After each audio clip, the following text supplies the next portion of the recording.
നിയുക്ത MLA ബിന്ദു കൃഷ്ണയെ അപമാനിക്കാൻ ശ്രമിച്ചെന്ന പരാതിയിൽ കോൺഗ്രസ് നേതാവ് ചെറിയാൻ ഫിലിപ്പിനെതിരെ കേസ്. കേരള കോൺഗ്രസ് നേതാവ് H. ഹഫീസാണ് മ്യൂസിയം പോലീസിൽ പരാതി നൽകിയത്.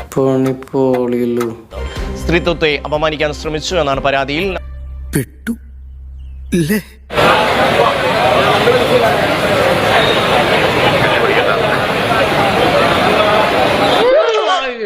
പാശ്ചാത്യ സംസ്കാരം ലണ്ടനിൽ നിന്ന് വരികയാണോ? എന്റെ രീതി ഇങ്ങനെയാ.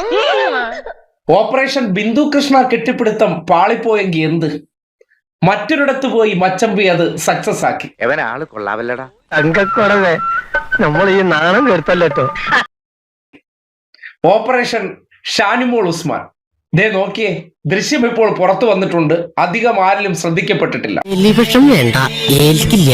നല്ല പന്നിപ്പടക്കം വാങ്ങിക്കുക, ഈ സാധനത്തിന്റെ വായിലിട്ട് പൊട്ടിക്കുക, കൊല്ല. എന്ത് ചെയ്യൂന്ന് പറയണേ. ജയിച്ച MLA മാരിൽ വനിതാ MLA മാരെ കാത്തുനിന്ന് കെട്ടിപ്പിടിക്കാനുള്ള ഒരു ത്വര ഈ നാട് കാണേണ്ടതാണ്. ഇതിനൊക്കെ എന്താ വേണ്ടെന്നറിയോ? അവന്റെ മുഖം പിടിച്ചിട്ട് തേക്കാത്ത ചുമരും അങ്ങടും ഇങ്ങടും ഇട്ടങ്ങോട്ട് ഒരിക്ക എന്നാ അടിച്ചോളൂ. ഇവനെ കൊണ്ട് ഞാൻ തോറ്റു.